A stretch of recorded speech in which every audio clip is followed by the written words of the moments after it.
Hello everyone, কেমন আছো সবাই? এটা আমার নিউ ভিডিও। এটা অবশ্য আমার ফার্স্ট ভিডিও।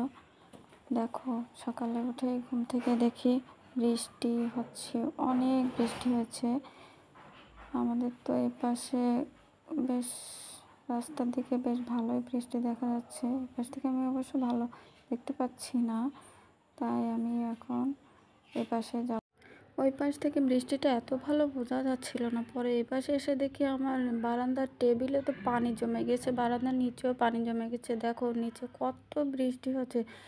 আমার না বৃষ্টি খুবই ভালো লাগে, তবে আমার একটা প্রবলেম আছে। এই যে মেঘ ডাকে না, গুড় গুড় করে অনেক সাউন্ড হয়, এটা কিন্তু আমার খুবই ভয় লাগে।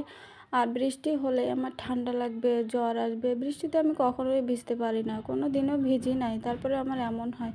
এদিকে তো আম্মু কোটাকাটি করে রান্না করতে যাচ্ছে। আমি তো ভাবছিলাম যে আজকে হয়তো বিরিয়ানি করবে, কিন্তু না, বিরিয়ানি না করে আম্মু হচ্ছে মাছের তরকারি রান্না করলো। আচ্ছা, এটা কি মাছ তোমরা বলতে পারো? আমি তো খেয়েছি, আমার কাছে কিন্তু খুব টেস্টি লেগেছে, কিন্তু মাছটার নাম আমি জানি না।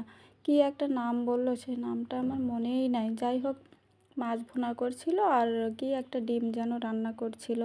এদিকে মাছ রান্না করতে করতে আমি এবার ওইদিকে চলে গিয়েছিলাম। পরে এসে দেখি যে রান্নাটা প্রায় কমপ্লিট হয়ে গেছে। আমাদের মাছের ভিতরে এভাবে আলু দিয়েই কিন্তু রান্না করে, মাঝে মাঝে আলুটা ভেজে আবার মাছের ভিতরে দেয়। এটা কিন্তু আমার কাছে অনেক মজা লাগে।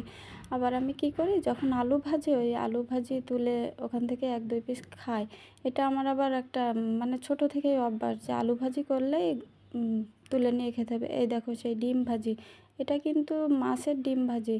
এই মাছেরই ডিম ডিম হয়েছিল পেটে, সেটাই কিন্তু ভাজি করেছে। এই ডিমটা মানে কি মাছের যে ডিম সেটা কিন্তু আমি জানি না। আবার মানে ডিম অনেক হয়েছিল, কিন্তু 3টা মাছে অনেক ডিম হয়েছিল, জানি না এটা কি মাছ। তারপরে কিন্তু খেতে অনেক টেস্টি।